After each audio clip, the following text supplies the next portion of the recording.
So hello fellow coin and banknote collectors, and in today's video we're going to be looking at this 200 dinar of Algeria. So if we look on the other side, you'll notice that the first thing you'll see is that there is no English or French or any other Latin based script on the actual banknote. So most of the banknotes in Arabic except for the numerals, which are in quite surprisingly, Arabic numerals.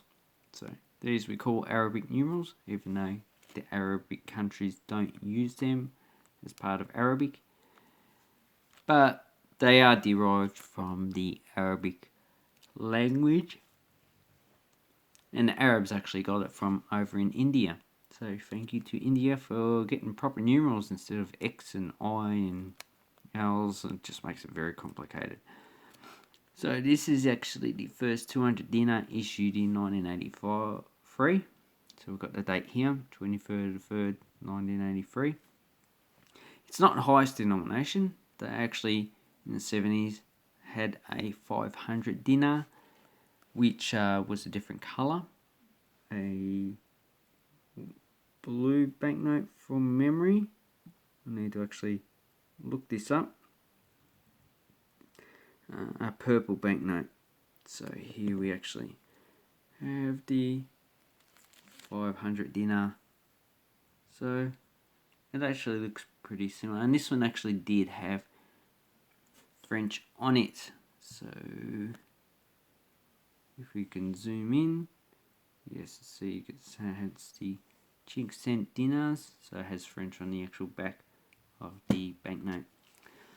So what is depicted on this banknote is the monument to the martyrs for the independence of Algeria, and we have the Algerian flag out the front of it, and this is in Algiers, and the rest of the banknote is pretty much stylized. So we have Arabic lettering that's actually stylized, and also we have an inscription down here. Not too sure what it says.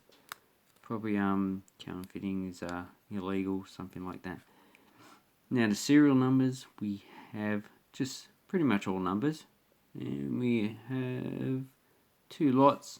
So the large ones over here and the small ones over there, and they don't actually correspond with each other. So I would say is that this is actually the banknote serial number, and this might be a plate number. Probably not though. It probably just goes along. And here we have another lot. So this is probably something to do with the plate. And the watermark looks like a better one. I bet you that is actually a historical figure, but I can't actually find out who he actually is at the moment. Information on these banknotes is actually quite scarce, especially from the central bank. So on the back we have a building, and I reckon that might be the central bank building in Algiers. And no, I can't actually find much information. And there's a bridge. I think it's one of the few bridges that are in the city of Constantine. And here we have a large vase. So that looks like an amphora where you put stuff in top, and it's used for transporting stuff like oils, wine, even fruit and vegetables around Algeria. And I can't actually find an exact vase like that, but considering it's got like a Corinthian column there, I would say it's probably from before the Roman or the Greek period in Algerian history. So it's actually quite a nice banknote. As you can see, it's quite simple. There's one colour, brown, on a white background. So it's pretty similar to the current banknotes. And since the 1980s, Algerian banknotes have pretty much been like this, which makes them pretty unique in the world. Even with more modern technology developing, these ones probably are quite easy to counterfeit. And in the 1990s, they actually changed this to another 200 dinar banknote, but the 200 dinar still circulates even though they actually issued a 200 dinar coin. I don't think that's actually a very popular coin. And the only coin I actually have of Algeria is this 10 dinar from 1981. They no longer use this in circulation because they changed it to a bimetal coin. From memory, I think it's like stainless steel outside with aluminium center.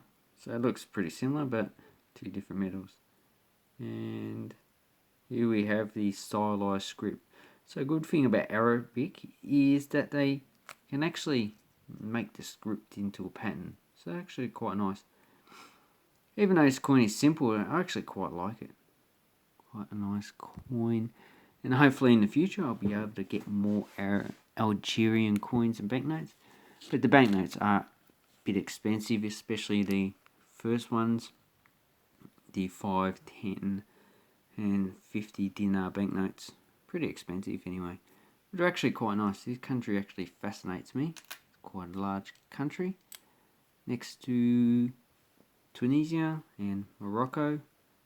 It also borders Libya as well. And some countries down the south. So anyway, here I will leave a video. I'll leave a link down to Algerian coins and banknotes on eBay. There's actually quite a lot of variety.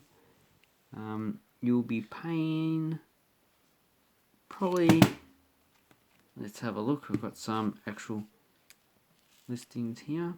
So for an uncirculated one, you're probably paying about $10 to $20. Here's one that went for $2. That might actually be the one I purchased. So you can get some other ones for $10. So these are sold listings. $20 for uncirculated. $5. So if you're going to get these and you don't have too much money, $5 I reckon is a good buy. Also, probably uncirculated, $14 is actually quite good. So that's actually a good buy. I reckon that will actually keep its value and probably go up in the future.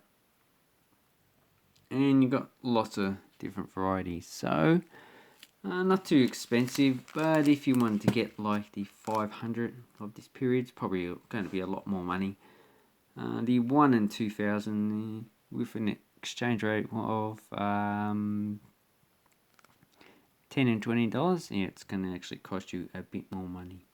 So anyway, here I'll leave the video, and thank you very much for watching. Have an awesome coin and banknote time. Thank you and goodbye.